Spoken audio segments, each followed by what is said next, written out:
Okay, ndagusuhuje ndetse reka ankwifurize no gukomeza kugubwa neza cyane.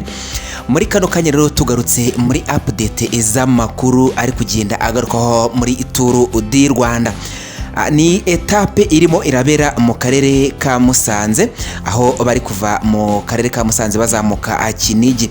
Habaye impanuka ikomeye cyane. Iyi mpanuka rero ikaba ije kuba aho abanyamagare bari mu marushanwa baje kuba abagongana. Mbere yuko rero tugaruka kuri iyi mpanuka ije kuba yabera muri iyi etape ya gatanu hano mu karere ka Musanze, reka nkusabe ube wakora subscribe. Kora subscribe kugira ngo amakuru yacu yabona agatanu kuri gatanu. Ni ibintu byoroshye cyane. Bamutse video yawe urabona ahantu handitse subscribe mu ibara ry'umukara, ubundi hakande ntunibagirwe no gukanda ukazogera kugira ngo tujye dushyiraho amakuru notification ujye uzibona uri mu bambere. Kora share cyangwa se partage aya makuru uyasangize inshuti n'abavandimwe. Ikindi ntiwibagirwe gukora like ujye hasi no muri comment usigemo igitekerezo cyawe kuko nacyo ni ingenzi cyane. Ni etape irimo irabera mu karere ka Musanze y'isiganwa ry'amagare muri Tour du Rwanda, aho iyi etape irimo irabera hano muri kano karere ka Musanze bava i Musanze bazamuka berekeza mu Kinigi. Ni impanuka ibaye impanuka ikomeye cyane, aho abanyamagare bari barimo barasiganwa bibaye ngombwa ko umwe agonga abandi n'abandi baraza bagenda bamwituraho baguye mu nkengero hepfo y'umuhanda.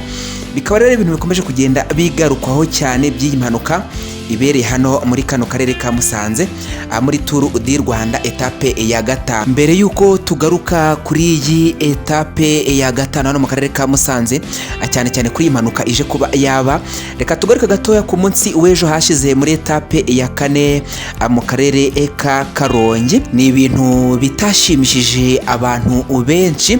Umukinyi w'umunyarwanda, ni inkuru itarabaye nziza ayumvikanye mu matwi y'abanyarwanda. Umukinyi rero witwa Ngendahayo Jerime, akaba akinira ikipe ya Mea Stars ahangaha muri iyi etape ya kane cyangwa se stage ya kane hano muri kano karere ka Karongi. Yaje kuba yakora amahano aparamira imodoka mu buryo bw'ubujura. Ni ibintu rero bitashimishije abafana bakomeje kugenda bakurikirana hafi iby'iyi siganwa ry'amagare hano mu gihugu cy'u Rwanda. Uyu Ngendahayo Jerime akaba yaraparamiye imodoka.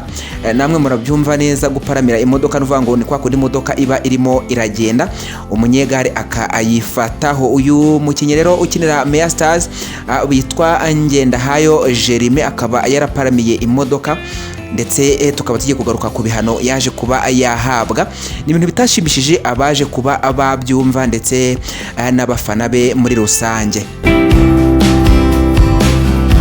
Uyu mukinyi Ngendahayo Jerime akimara gufatwa yaparamiye imodoka, akaba yaje kuba yahabwa ibihano. Tukatiye kubigaruka rero muri iyi nkuru, aho uyu mukinyi yahise akurwaho amanota agera kuri 50 muri iri siganwa ry'amagare hano mu gihugu cy'u Rwanda, ndetse akaba yaciwe n'ibihumbi 290 by'amafaranga y'u Rwanda.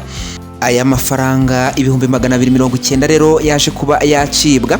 Bikaba bikomeje kugenda bivugwa ko aramutse atayatanze haba hazamo no kuba yafungwa. Nguko rero ibyaje kuba byaba kuri Ngendahayo Jerime akimara gufatwa aparamiye imodoka hano mu gihugu cy'u Rwanda muri Tour du Rwanda mu isiganwa ry'amagare hano mu gihugu cy'u Rwanda. Reka tugaruke rero ku isiganwa ry'amagare etape ya gatanu hano mu karere ka Musanze, aho barimo barava mu karere ka Musanze bazamuka berekeza Kinigi. Hakaba haje kuba rero haba impanuka nk'uko bikomeje kugenda abigarukwaho, aho umunyegare umwe yaje kuba yagongana n'abandi bikarangira nabo baje bamugonga bakagwa munsi y'umuhanda. Ni ibintu rero bikomeje kugenda abigarukwaho cyane. Nguko rero ibirimo birabera hano muri kano karere ka Musanze. Ni update z'amakuru rero akomeje kugenda agarukaho muri Tour du Rwanda isiganwa ry'amagare hano mu karere ka Musanze. Niba rwa mbere rubanye natwe, reka tugose gukora subscribe cyangwa se sabone kugira ngo inkuru zacu ujye uzibona gatanu kuri gatanu. Ni ibintu cyane. Bamutse video urabona hano handitse sabone cyangwa se subscribe, ubundi hakande ntiwibagirwe no gukanda ku kazogera kugira ngo nitujya dushyiraho inkuru notification ujye uzi uzibona uri mu bambere. Kurashare cyangwa se partage aya makuru uyasangize inshuti n'abavandimwe, ukindi wajye gukora like, ujya hasi no muri comment usige igitekerezo cyawe kuko nacyo ni ingenzi cyane. Ciao ciao, bye bye.